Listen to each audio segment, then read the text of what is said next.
welcome to this week's edition of Market Outlook, Trends, Risk Events and Trade Setups, brought to you by Vantage Markets.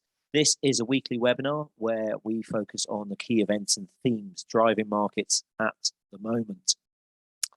Whilst I just let you have a look at the disclaimer and read through that, this week, it's an exceptionally busy week with a trio of major central bank meetings taking place amid the energy crisis hitting the Eurozone, of course. We'll check out markets as they start this week. Remember, it's a US holiday in the States across the pond for Labor Day, so US markets will be closed. But that doesn't mean we are seeing quite a lot of volatility and risk-off sentiment at the moment because of that energy crisis being exacerbated, of course, by the Russian decision late on Friday evening last week. Excuse me. We'll look firstly at how markets are doing, of course. That's sort of underlying theme of central banks and their thinking.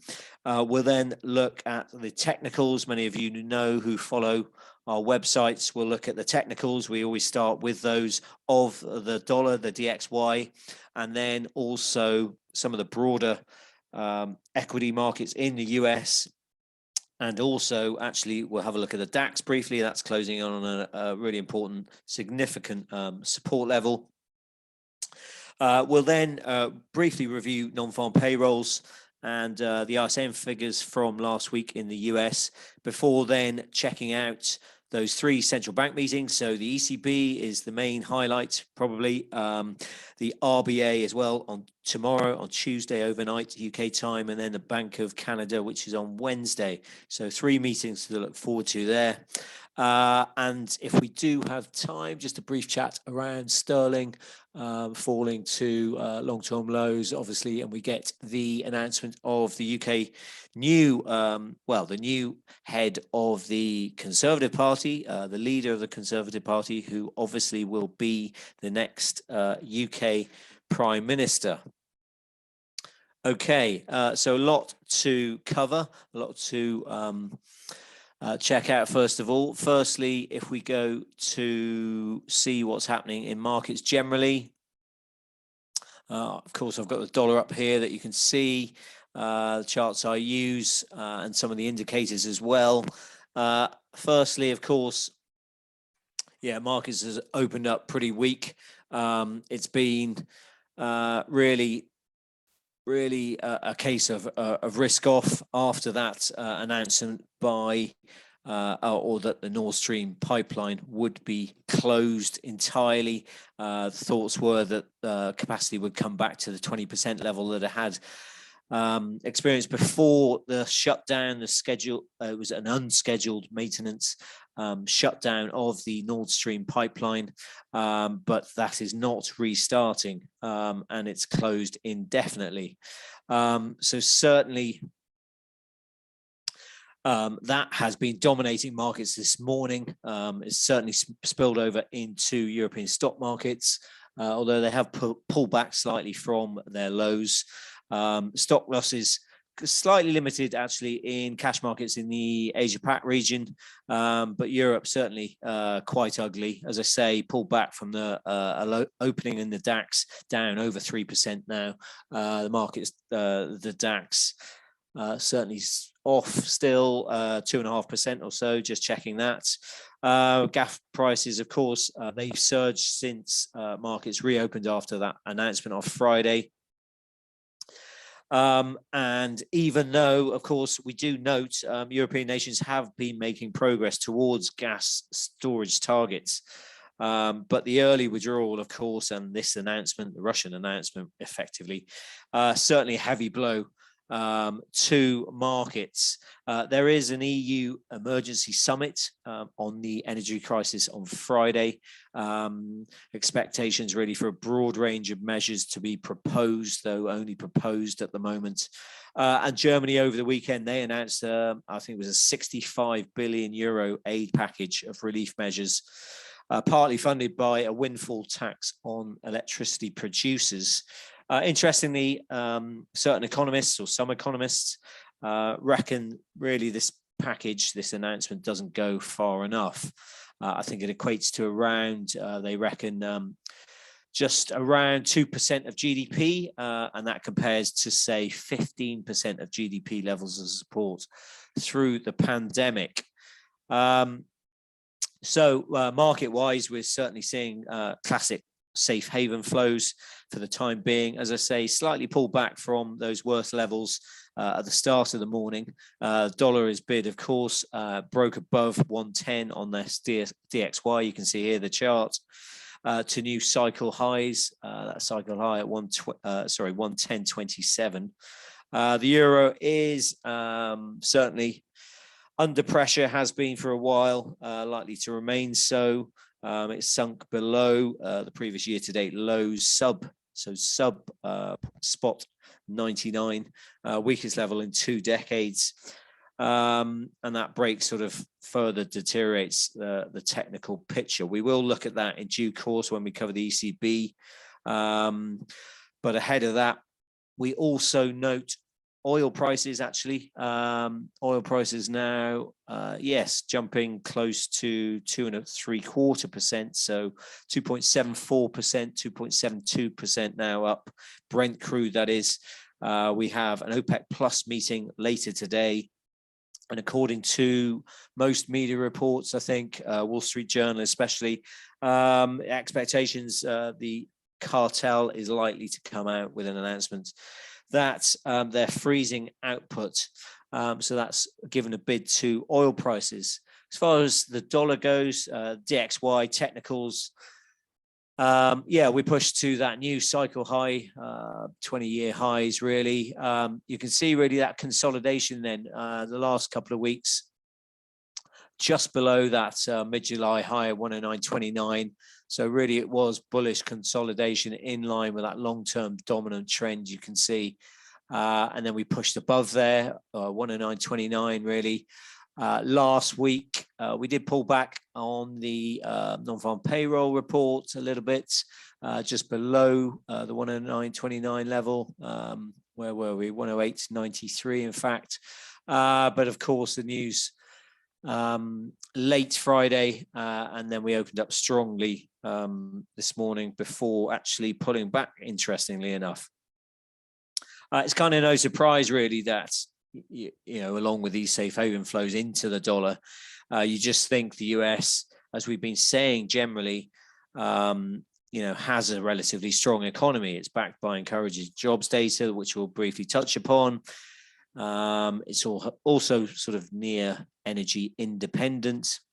And then overnight deposit rates, well, you get 2.3% or so. So we've been saying this for some time. There's not really many alternatives to the dollar, with the grim growth outlooks across the world, really, in all the other major economies. And until that changes, really, you suspect that the trend, this long-term trend, is your friend, to use that phrase. I guess interestingly, we do have this pullback slightly. There's so much bad news out there, really, especially to do with the Eurozone and the coming winter and the crisis and the coming recession. That there is so much bad news, as I say, and we've obviously made multi-decade highs, but we're sort of pulling back. It's the US holidays we've mentioned, so just watched sort of volumes could be lower, and it'll be key when obviously then the US returns tomorrow, early tomorrow, to watch for price action and whether we continue with this bid towards and above 110 and beyond on the DXY. For risk markets themselves, so that by that we mean a broad brush approach, if you like, using the S&P 500 and the NASDAQ. Well, they registered weekly declines. The S&P lost 3.3% last week. NASDAQ 100 we look at, that was pretty similar with those losses. The tech-heavy indice, actually, the NASDAQ, that marked its 6th straight daily decline, which is the longest losing streak in more than 3 years, in fact. But both major indices, both major US indices, they've dropped for 3 weeks in a row now, including the Dow, actually. And the fall really has gained steam since Jackson Hole. So you remember late last month, of course, Fed Chair Powell really reiterated the central bank's commitment to tame inflation, saying, I think it was, they must keep at it until the job is done. And along with other central banks, really, this sort of shift, if you like, some calling it a paradigm shift, really, about this key focus now, central banks hell-bent really on breaking inflation, while at the same time accepting those potential costs of pushing economies further into recession. Of course, at the start of the summer, we had the pivot, if you like, so the dovish pivots by central banks or by the Fed, especially markets really quite exuberant, really, in some ways during the summer, and the fact that potentially the Fed wasn't going to hike as much as markets thought.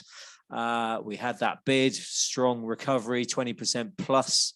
But then obviously Jackson Hole really, well, before that, essentially, but Jackson Hole especially, and you can see that there, that strong move lower, really taking the wind out of the S&P especially, and that key sort of swing high from June, which was, we marked a 4177. We were hovering around there, obviously, and then collapsed really through it.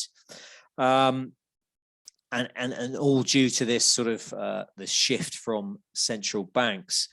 Kind of similar, if you're old enough to go back to say what we had, or you study market history, that really we're going back into the early 80s and a similar sort of potential for what is happening now. I think just before we do look at the technicals, actually, worth noting seasonal studies, if any of you follow those.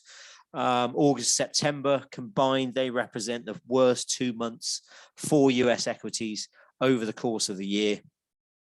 And then after those 2 months, in fact, it does suggest that risk appetite actually rebounds quite significantly, really, in the fourth quarter, the Santa rally, if you like, sort of in towards December. But breadth indicators, market breadth indicators for New York Stock Exchange listed stocks, they are worsening again after the rebound in markets in July and June that we just talked about. And that's really adding this negative tone to equities. And it really leaves a sort of 4-week window for weaker equities, if you like, for the next couple of months, really. Well, August we've had, then we've got the whole of this month potentially with higher volatility and weaker equities, obviously going into October.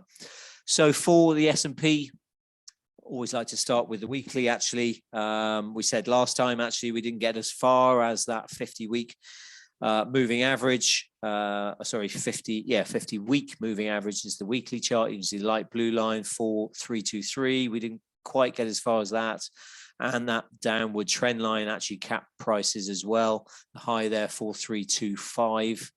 And then obviously we've fallen for 3 weeks now. 3 consecutive weeks of declines, slicing through that grey line. That's the 100-week SMA at 4165. And then really we're looking at the next long-term fib level. If I just pan out here, it's probably the 38.2. This is from the all-time high, well, from the pandemic low up to the all-time high. And the next major long-term fib level is sort of around 3815. That's a 38.2 fib level there. If we just go back to the daily, I've got a sort of shorter term, few fib levels there. And we can see, just pointing out actually, if I just change actually that 100 to the 200-day moving average, which is very widely followed. You can see again that capped prices to the upside, plus that trend line we talked about.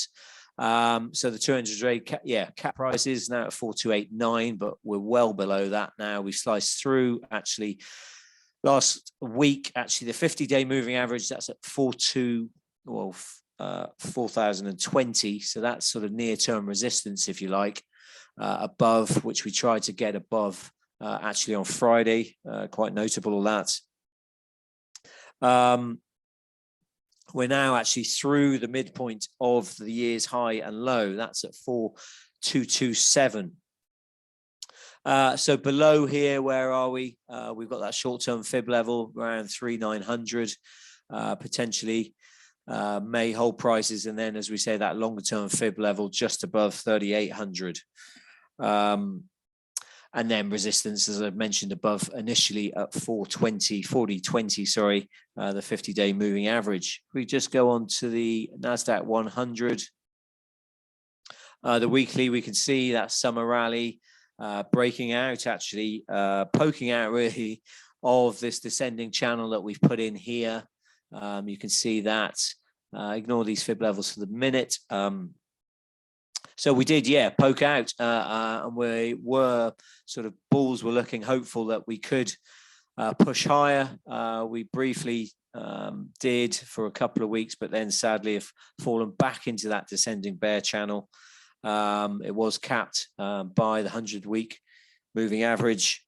And now if we look on the daily, we're now resting on one of these fib levels I've drawn in. That's from this high to the June low. The next fib level, 23.6, slightly minor, just above 12,000. And then if we do break below that, really then we're eyeing up really these June lows above 11,000 or so. Resistance above again at the 50-day moving average around 12,543. Where are we? We should rattle on. I think it's worth just pointing out the DAX, some technical level, major technical level in the DAX. So this is the German stock index, of course, the major one. And we're just seeing a key support level around 12,400 really. That is the March low at, where are we? 12,438. And then the June low at 12,390. So critical support as we approach that potentially. Although we have pulled back today after the big jump on Friday.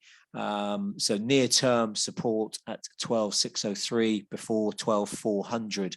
And then resistance really capped again, I would say, by the 50-day moving average, that light blue line at 13,187.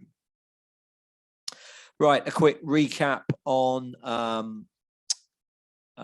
last week's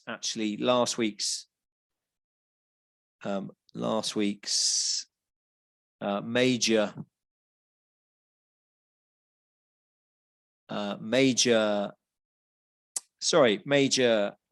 event. In fact, we've just got a question actually, which I would probably should have a look at. And just looking at, let me just read this quickly.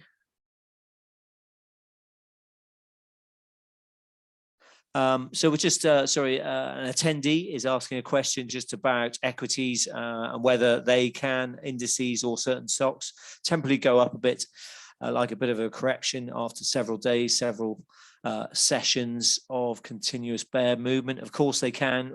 We've had certain stock sectors, if you like. The Dow has been performing certainly better than, say, the NASDAQ, for sure. The NASDAQ is tech heavy, growth stocks essentially in the NASDAQ 100, the composite.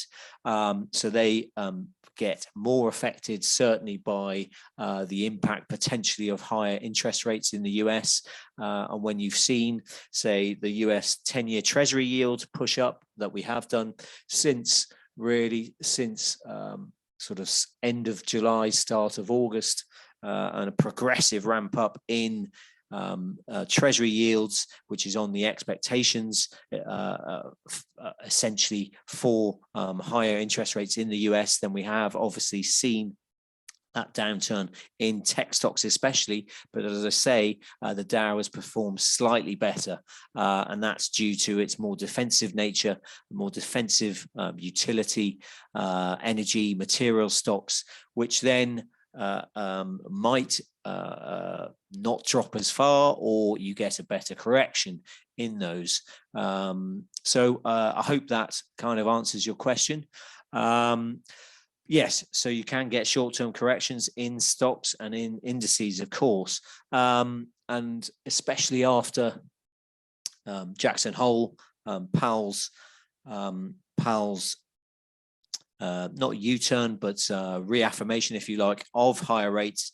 Then really then we're looking at data, and this is why we do go over, say, the non-farm payroll and key bits of data, just to sort of get an understanding of whether rates continue to go higher, as he said, or potentially some of this data, because we must remember that the central banks generally, they're now not governed, that we don't know about their forward guidance as much as they're governed around data. They're data dependent. So this is why we do run through data that we've seen, we preview it as well, because this is what central banks are looking at. So potentially going forward, say we've got the CPI data, US CPI data next week, next Tuesday, for example. If that comes off again, then certainly markets will breathe probably a big sigh of relief, potentially.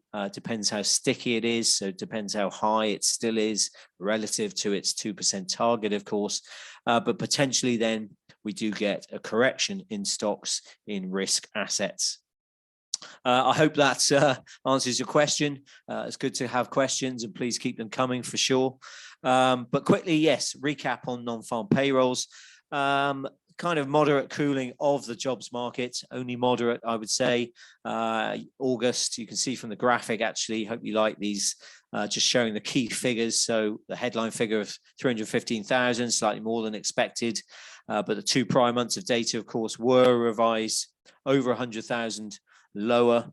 The average hourly earnings, probably the key metric in this set of data, really, that rose only moderately at 0.3% month on month, and that was below the 0.4 pace of the prior 3 months. And then on a yearly basis, the increase was pretty much stable at 5.2%.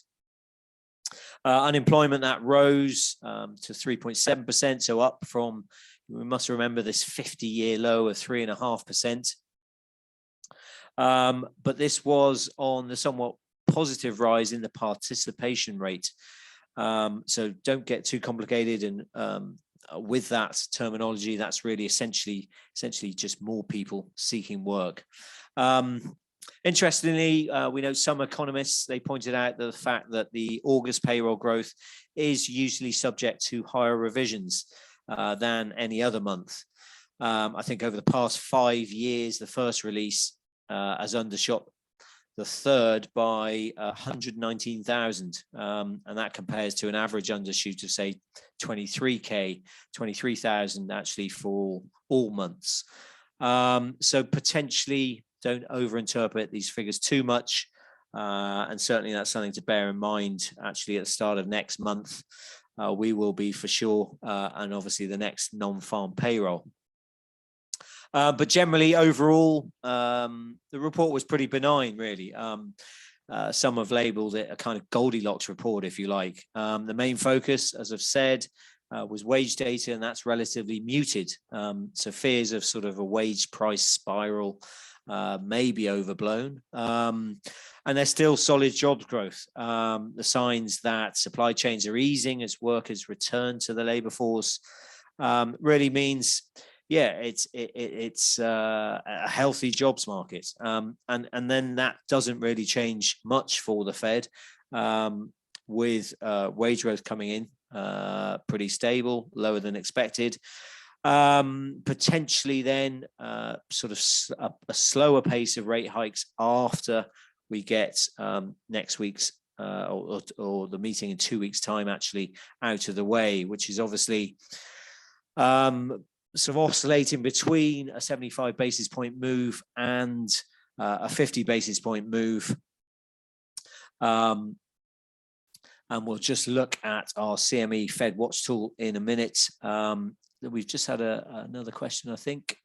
Yes, just a reply to the answer. Hopefully it wasn't too convoluted. Yeah, I'm pleased we've answered that, and it's been clear as to what's happening with stocks and a potential correction, or in different sectors for sure. Just going back to the Fed, obviously, so the non-farm payroll report doesn't change it too much. The 75 basis point move, actually, which I'll just show you here on the Fed Watch tool that we like to use. So that was actually 74%, I think, before the non-farm payroll report.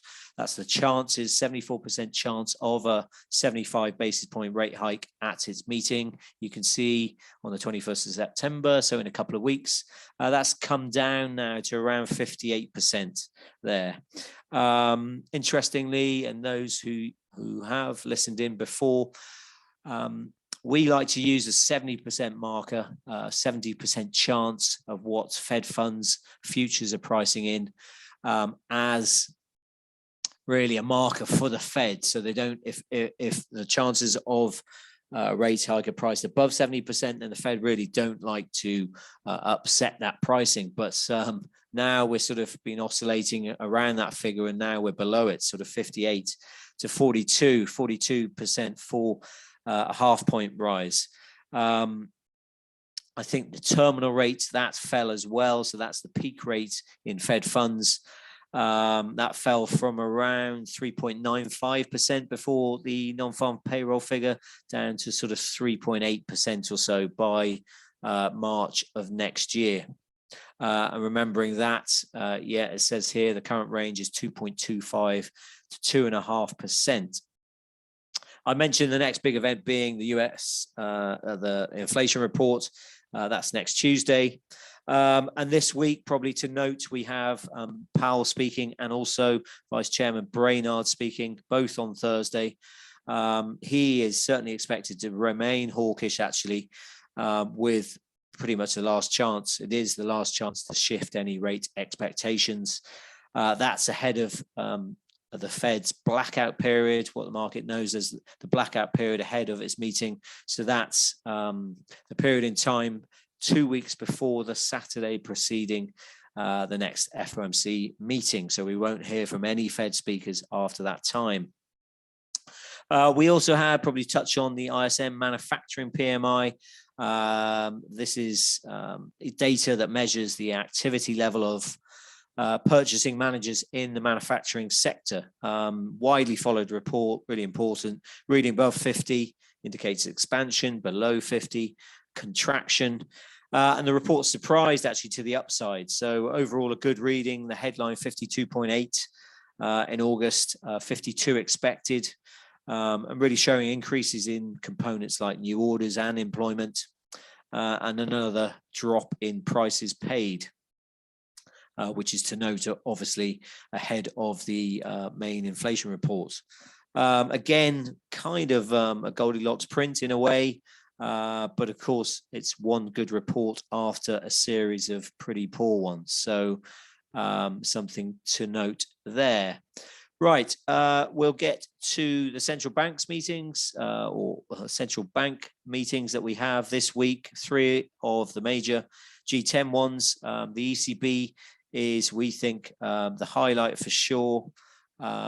Just bear with me 1 second and we'll go to, we've had this chart up before actually, but always good for euro dollar, obviously key driver being natural gas prices. But yes, we have the ECB meeting on Thursday. Just recapping actually, up until around 2 weeks ago, expectations for the meeting actually were really coalescing around the prospect of an additional 50 basis point hike by the ECB, taking the deposit rate to, from 0 actually, let's not forget, to 0.5 percentage point. But then we had sort of reports around the end of August actually revealing quite a few policymakers wished to discuss a bigger rate rise, a 75 basis point rate rise.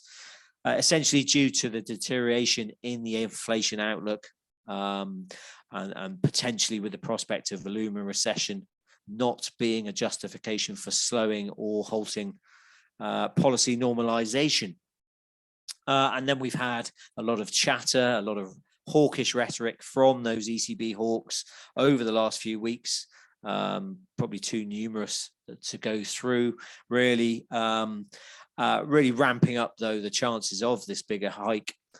We've had also August inflation data out of the Eurozone, and that saw the headline rate climb again to 9.1%, I think, from 8.9, and also the core advancing, which is really what the ECB look at. So that strips out all those volatile items like food and energy, but that rose again to 4.3% from 4%, and really sort of prompting concerns that if we're looking at inflation, so second round effects from sort of energy inflation are then making their way and broadening through the economy, which is obviously most central bankers' worst fears. The Doves, for their part, they've been noticeably quiet, actually. We have heard from Chief Economist Philip Lane, who would, understandably, his point of view would prefer really step-by-step hikes to make sure, I think he said, financial markets have time to absorb the tightening in a more measured manner, if you like. But yes, the ECB then, generally, markets have come out in support of the bigger rate hike, 75 basis point rate hike. That would be the biggest increase since 1999, and only the second time in its history. And really then markets are pricing, suggesting a potential 50 basis point move in October. So I think then if you go to year end, there's around 150 basis points of tightening. So again, we sort of always talk about this sort of where markets are pricing, how much is priced in of this tightening. Obviously, we've not seen this for a number of years, and now we are. We think it's crucial to have an understanding of what markets are pricing in currently, because then we then know how markets potentially will react if we don't get what markets are pricing, of course. Pretty simple, really, when you think about it, but really key, we think, for what drives markets, what drives currencies.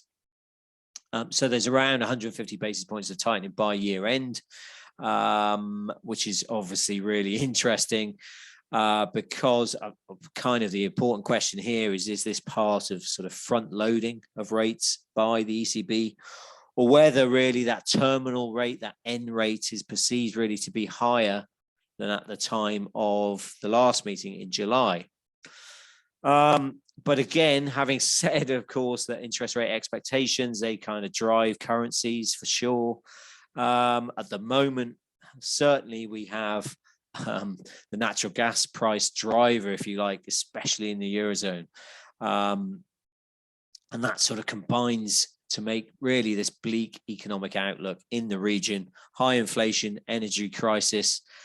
And the Nord Stream pipeline, really, that raises downside growth risks, if you like. But on the flip side, it increases the inflation outlook. And kind of similar to other central banks, certainly the Bank of England is facing this pressure. If you think for the ECB, then policymakers, they hike aggressively, potentially they worsen the economic outlook, of course, as the sort of economies head into this winter recession, which everybody's sort of knows about already, if you like, are pointing to. And of course, if they don't hike aggressively, then they may prolong really this sort of period of stagflation. So low growth, high inflation, and they also then lose credibility that they're sort of fighting inflation fighters, if you like. And they also potentially then lose control of inflation expectations. Really interesting time then for the ECB. For the currency, of course, we said the driver has been natural gas prices, but of course we've had this rhetoric, hawkish rhetoric, if you like, from many ECB officials over the last few weeks, sort of keeping euro-dollar pretty much around parity. I think interestingly, going into the ECB meeting, euro-dollar has been seen to climb actually. Before then it sells off actually out of the meeting. So that's sort of very short-term price action. But yes, today, of course, if we then let's focus on these technicals, then today dropped to obviously multi-year low, below actually 99. The low was 98, spot 9877 in fact, but we have rebounded above 99 as we've gone through this session. I guess we should, if we go back then, this is the monthly chart we're looking at here. Don't want to confuse you too much. I'll take those Keltner channels off. So if we scroll back to, yes, 02. So of course, we're at these levels really. So what do we have below sort of 99? We're sort of looking at some consolidation here around sort of 98, 98.50. That was the back end of 02, 2002, that is. But then you don't get sort of anything until sort of the lows of that consolidation, which were lows around sort of 96, 96.50 or so. You can see we're deeply oversold actually on the RSI on the monthly chart, quite interestingly. Previous time, you can see where we're at these levels around 2015 actually bounced, sort of tried to retest there a couple of times around, where were we? Around 104 actually in that time before bouncing. So we're sort of there. Oversold on that monthly chart doesn't mean we can't continue. On the weekly chart, again, we've been oversold for quite some time and continue going lower. So obviously long-term trend is for lower prices. Probably the near-term resistance is parity, really, of course, isn't it? And that mid-July low actually 99.52 initially ahead of parity. Huge level, of course, and then sort of 50-day moving average before we get back into 101 sort of territory. But as we've said, long-term downtrend is very, very strong. Okay, the other central banks, we also have the RBA meeting. Let me just show you a chart here. Sorry, 1 second. In fact, we've just got another question in actually, which is asking about the UK's next Prime Minister. Yes, a key catalyst for making the sterling stronger soon. Thus, euro can be affected in a relatively same trend. I was going to get onto that, but let me go to that first of all. Yes, we get that announcement today. We just had it. Liz Truss is the new Prime Minister of the UK. She was the overwhelming favourite, let's not forget. So she has been the overwhelming favourite, I should say, for quite a few months, quite a few weeks, especially. And if you think that that has been the case, it has been known in markets, and that's why we've seen markets react as they have, certainly in UK bond market, government bond market, the gilts market has been affected, impacted as Liz Truss has really become increasingly the favourite, and now obviously it's confirmed. But we should probably step back and say, because she was the overwhelming favourite, markets then have reacted, as we say, in the last few weeks. Sterling has been has tanked, I think over 5% since the start of August against the dollar. Of course, we've seen dollar strength as well, but sterling assets have been really grabbing the headlines as being really out of favour. As far as the new Prime Minister is concerned, it's really all about, well, there's a couple of things. The major area, I would think, is obviously the fiscal measures, so extra government support for households and businesses amid, of course, these soaring energy costs. The announcement, Liz Truss has certainly mentioned various different things, but certainly the markets are focused on tax cuts. and they traditionally are viewed certainly as inflationary, and that's why you've seen really prompted, or if they're inflationary traditionally, then that prompts the Bank of England to hike rates more aggressively, and something which in turn could add further pressure to the domestic housing market. But Truss has stated actually that she could look at changing the Bank of England's mandate, with some suggestions that a new remit actually focuses on GDP targeting. But it's really that fiscal package, as I say, which could see Bank of England tightening expectations push further ahead. And again, just to answer the question, really, normally, in normal times, you get tighter monetary policy, looser fiscal policy, and that's good for the currency. But we have to remember the UK, certainly the growth environment is exceptionally negative, with the rising cost of living and certainly these soaring energy prices. And we've seen that in the energy cap announcement recently, of 80% to energy bills in the UK, and that's only getting worse. The net energy, the recap in a few months, I think, is around 38% or so, 40% or so after that as well. So a really, really grim growth outlook for the UK has meant that those traditional sort of environments of a tighter rates, looser fiscal policy, that's all sort of turned on its head, really. And sterling now is essentially a pro-cyclical currency. So that means it will struggle in this environment. It will struggle against the dollar for sure, as we've highlighted. The economy there is still doing relatively well, especially compared to these economies in the Eurozone, in the UK, which are severely impacted by this energy shock. And as I said, the UK bond market has been massively affected in the last few weeks with Liz Truss and potentially her policies, which are really proving uneasy for that fiscal outlook, and also potentially, and this is something else to bear in mind, inserting really a sort of sovereign risk premium into sterling. So yes, it's not looking great for sterling in a nutshell, to answer your question. I guess, yeah, I can't see too much to help sterling at the moment. We'll look at the technicals actually, if you like, and potentially maybe if Liz Truss, the new Prime Minister, pulls back from tax cuts.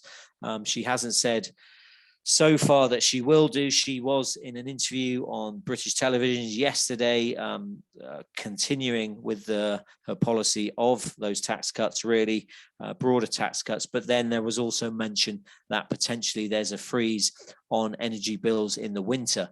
That could cost potentially up to £100 billion. But there's so much uncertainty really about her policies until we get some firm announcement. I think potentially there might be an emergency budget in the next few weeks. But until we get certain definite policies from her, then the uncertainty really means global investors are staying away from UK assets. One thing to note, actually, while we're on this, let's just look at sterling here. So here's a chart. Obviously, I've got that bear channel, which is pretty conclusive. We're now getting to that long-term level. Let me just go to the weekly.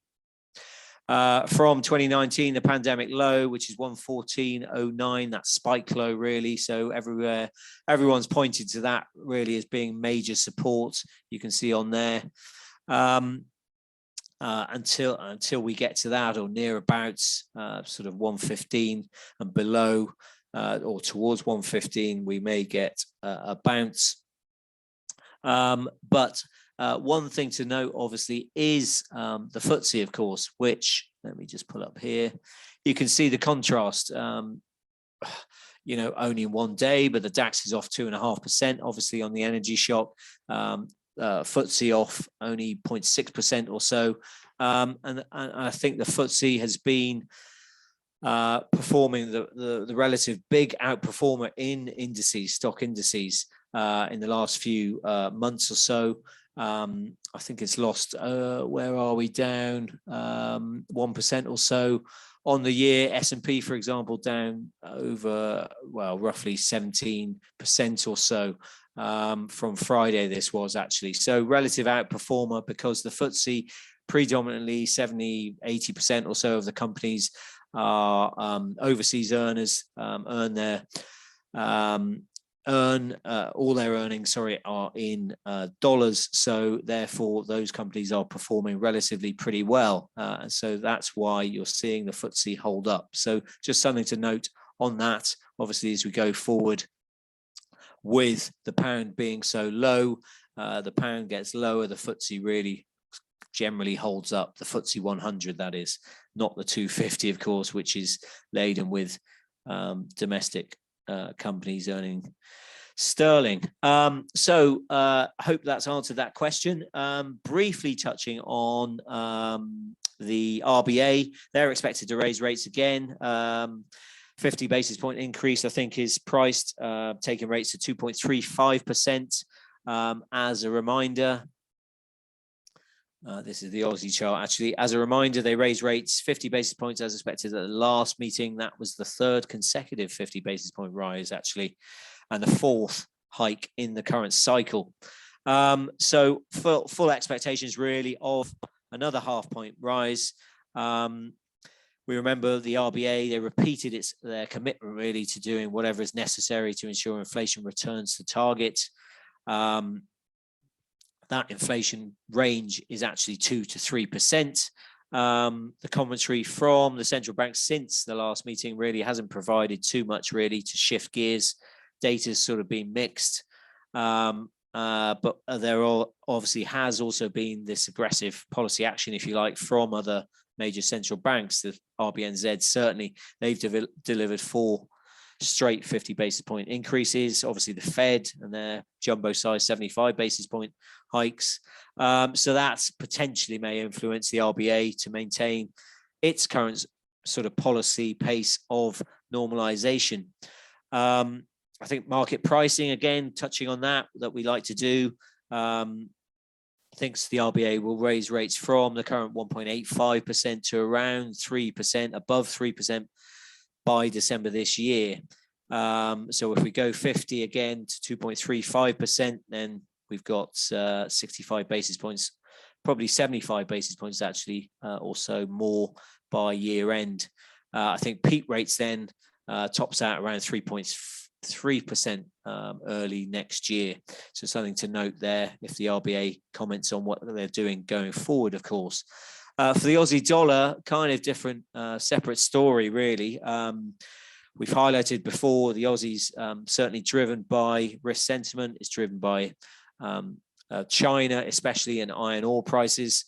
And obviously China is in the midst of cutting lots of its lending bank rates.